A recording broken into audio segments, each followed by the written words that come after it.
അഫ്ഗാനിലെ ജനങ്ങൾക്ക്, പ്രത്യേകിച്ച് സ്ത്രീകൾക്ക്, ജമീല അഫ്ഗാനി എന്ന പേര് സുപരിചിതമാണ്. വർഷങ്ങളായി ദുരിതമനുഭവിക്കുന്ന അഫ്ഗാൻ ജനതയ്ക്ക് കൈത്താങ്ങാകുകയാണ് ജമീല അഫ്ഗാനി എന്ന സാമൂഹിക പ്രവർത്തക.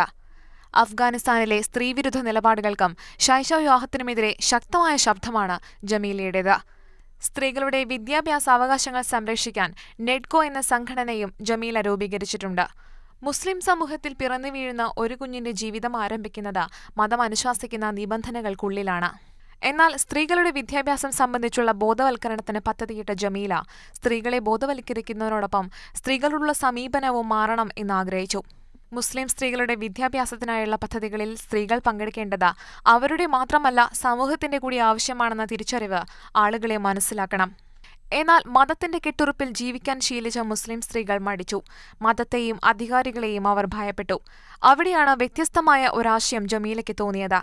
മുസ്ലിം സ്ത്രീകളുടെ ജീവിതത്തിൽ വ്യക്തമായ മതത്തിന്റെ സ്വാധീനം മനസ്സിലാക്കിയ ജമീല സ്ത്രീകളുടെ വിദ്യാഭ്യാസത്തെക്കുറിച്ച് ഇമാമുമാരെയും ബോധവൽക്കരിച്ചു.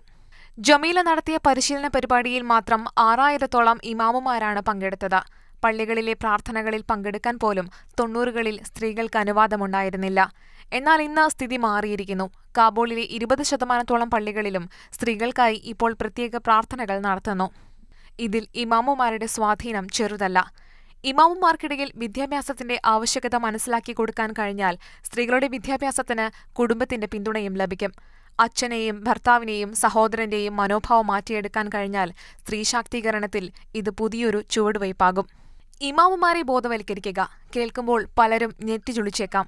എന്നാൽ മികച്ച പ്രതികരണം ലഭ്യമാകുന്നതായി ജമീല പറയുന്നു. എന്തായാലും അഫ്ഗാനിൽ മാത്രം ഒതുങ്ങേണ്ടതല്ല ഈ ഉദ്യമം.